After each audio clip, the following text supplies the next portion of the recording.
échapper à mon destin. Elle était aussi inflexible que la pluie grise et froide qui vitrifiait la neige et la glace piétinée dans l'allée de gravier devant les immenses portes en bois du bâtiment fortifié, citadelle dressée à l'intérieur de la ville. Les battants de bois étaient hauts, pas seulement aux yeux d'un gamin de 6 ans.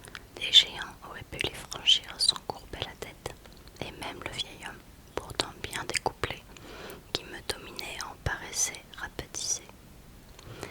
Et elle me semblait étrange, bien que j'ai du mal à imaginer quel type de porte ou d'édifice aurait pu me paraître familier à l'époque.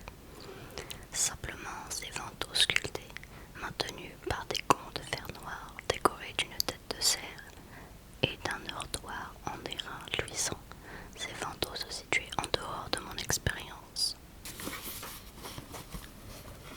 Je me rappelle la neige fondue qui berçait mes vêtements, mes pieds et mes jambes trempées, glacées, et pourtant, encore une fois, je n'ai le souvenir d'aucun long trajet à pied au milieu des derniers assauts de l'hiver, ni qu'on m'ait porté. Non, tout commence là, juste devant les portes du fort, avec ma petite main emprisonnée dans celle du grand vieillard. On dirait presque le début d'un spectacle de marionnettes. Oui, c'est bien cela. Les rideaux s'étaient écartés et nous nous tenions devant la grande porte. Le vieil homme souleva le heurtoir d'airain et l'abattit 1, 2, 3 fois sur la plaque qui résonna sous les coups. Soudain, une voix s'éleva en coulisses, non pas derrière les battants, mais derrière nous, de là d'où nous venions. « Père, je vous en prie, » fit la voix de la femme d'un ton suppliant. Je me tournai pour la regarder, mais la neige tombait à nouveau, voile de dentelle qui s'accrochait docile et aux manches des manteaux. Je ne me rappelle pas avoir vu personne. En tout cas, je ne fis rien pour échapper à la poignée du vieillard et je ne criai pas « Mère, mère !»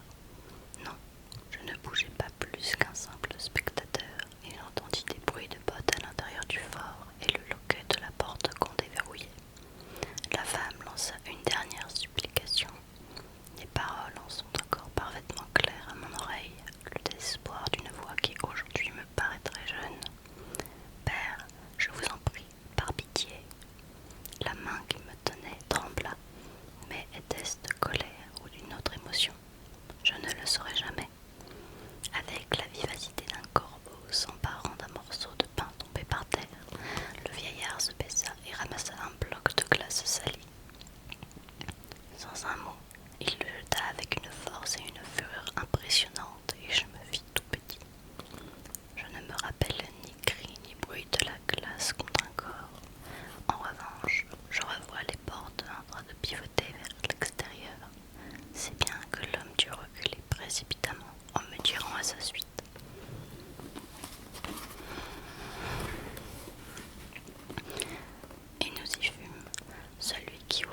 que je m'étalai sur le sol de pierre au pied du garde.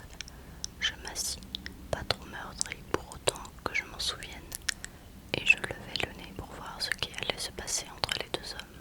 Le garde baissa les yeux sur moi, les lèvres légèrement pincées, pas désapprobateur, mais avec l'air de se demander dans quelle catégorie me ranger. De qui il est demanda-t-il enfin, toujours sans curiosité, comme quelqu'un qui réclame des précisions sur une situation afin de faire un rapport clair à un supérieur. De chevalerie, répondit le vieil homme qui m'avait déjà tourné le dos et s'éloigna de son pas mesuré sur l'allée de gravier. Le prince de chevalerie, ajouta-t-il sans s'arrêter. Celui qu'est roi servant, c'est de lui